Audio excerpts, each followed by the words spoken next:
তুমি কি জানো একটা গ্রামের ছোট ছেলে মাত্র একটি গরু দিয়ে শুরু করে আজ পুরো এলাকায় বিসমিল্লাহ এগ্রোকে ট্রাস্টেড নাম বানিয়েছে? হ্যাঁ, কথা বলছি সাইদ ভাই, অর্থাৎ বিসমিল্লাহ এগ্রো এর প্রতিষ্ঠাতা। কিন্তু তার সফলতার পেছনে আছে এক অবিশ্বাস্য স্ট্রাগলের গল্প, যেটা আজকের ভিডিওতেই তুলে ধরবো।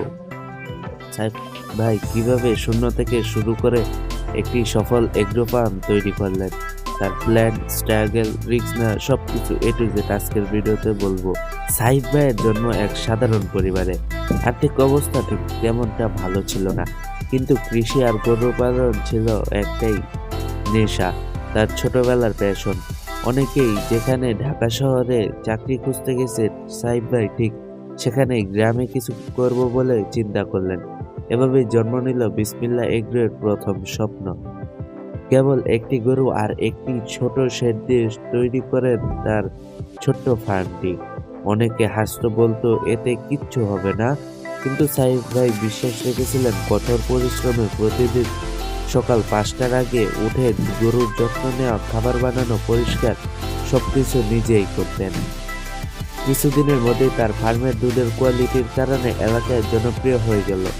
সাইফ ভাই তখন বড় সিদ্ধান্ত নিলেন, ফার্মকে স্কেল আপ করবেন। তিনি নতুন কয়েকটি গরু কিনলেন, শেড বড় করলেন, আরও সোশ্যাল মিডিয়া মার্কেটিং শুরু করলেন। এভাবেই তৈরি হলো বিসমিল্লাহ এগ্রো, অর্থাৎ বিসমিল্লাহ এগ্রো ডেইরি ফার্ম।